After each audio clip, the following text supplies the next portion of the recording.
இன்றே டவுன்லோட் செய்து உங்கள் ஃபேவரட் ஷோக்களை என்ஜாய் பண்ணுங்க. திரும்பவும் சொல்றேன், என்கிட்ட சொல்லாம எங்கேயும் வெளியே போகாத. உனக்கு எங்கேயாவது போனா முன்னாடி என்கிட்ட சொல்லிடு, நானே உன்னை கூட்டிட்டு போறேன். தனியா எங்கேயும் போயிடாத. ஏன் நான் வெளில போனா என்ன பிரச்சனை? சொன்னா புரிஞ்சுக்க. ஏன் எதுக்குன்னு கேட்டுட்டு இருக்காத. அப்ப நான் வெளில போறதுல ஏதோ பிரச்சனை இருக்குன்னு சொல்ல.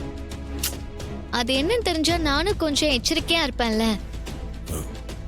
நீ நினைக்கிற மாதிரிலாம் எந்த பிரச்சனையும் இல்லை. கொஞ்சம் கவனமா இருக்கிறது நல்லது தானே, அதுக்காக தான் சொன்னேன். நீ பேசுறது எதுவுமே எனக்கு புரியல.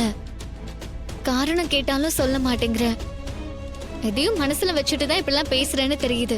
நாளைக்கு ஒரு நாள் எங்கேயும் போகாத, வீட்லயே இரு. இன்னைக்கு என்கிட்ட சொல்லாம போன மாதிரி எங்கேயும் போயிடாத. நீ பேசுறதெல்லாம் பாக்குறப்போ கொஞ்சம் பயமா இருக்கு. காரணத்தை கேட்டாலும் சொல்ல மாட்டேங்கிற. நாளைக்கு நமக்கு கல்யாண நாள் வேற. அட்லீஸ்ட் கோயிலுக்கு சாமி கும்பிடவாச்சும் போலாம்ல. வெளியே போக கூடாதுன்னு சொன்னா எப்படி? ஒரு நாள் தானே, சொல்றதை கேளு. நீ வீட்ல இருக்க சாமியை கும்பிடு போதும்.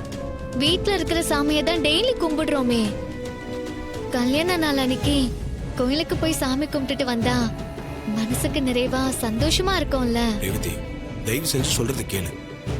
ஒரு நாள் தானே, நானே இன்னொரு நாள் உன்னை கோயில் கூட்டிட்டு போறேன். அட்லீஸ்ட் கேக்காச்சும் வெட்டி கொண்டாடலாமா? இல்ல அது கூட வேண்டான்னு சொல்லுவியா?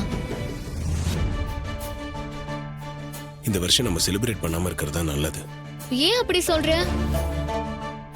உன் அம்மா ஏற்கனவே என் மேல கோவத்துல இருக்காங்க. இப்ப நம்ம கல்யாண நாளை செலிப்ரேட் பண்ணோம்னா கண்டிப்பா அவங்க கோவம் இன்னும் அதிகமா தான் ஆகும். என்ன பேசுற நீ? அவங்க கோவப்படுறாங்கிறதுக்காக நம்ம கல்யாண நாளை செலிப்ரேட் பண்ணாம எப்படி இருக்க முடியும்? அதோட இது நம்மளோட வெட்டிங் ஆனிவர்சரி.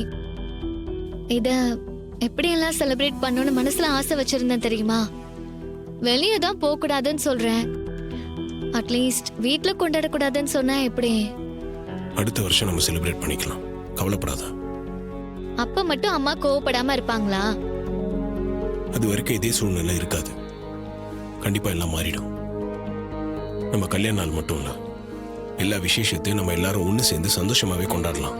இல்ல, அவங்களுக்கு பயந்துட்டு நம்ம கல்யாண நாளை செலிப்ரேட் பண்ணாம இருக்க முடியாது.